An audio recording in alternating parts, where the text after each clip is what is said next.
Many automations need to react to your team's actions, not just customer activity. This update lets you move contacts immediately to the goal step, skipping intermediate workflow actions as soon as your team responds. Let's learn how it works and how it needs to be configured. Easily remove or pause contacts from advancing in your workflow if your team has failed to respond, ensuring they don't feel misdirected.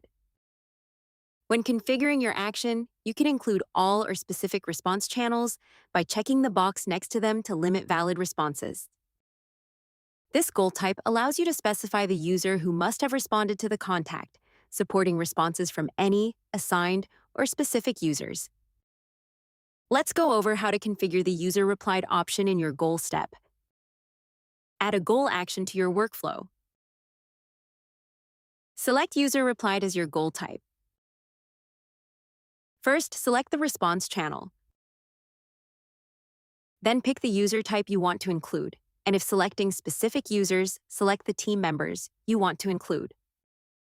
By using this new condition, you can prevent contacts from receiving unnecessary automated messages, reduce duplicate communication, and seamlessly transition from automation to human-led conversations. We hope you enjoy it.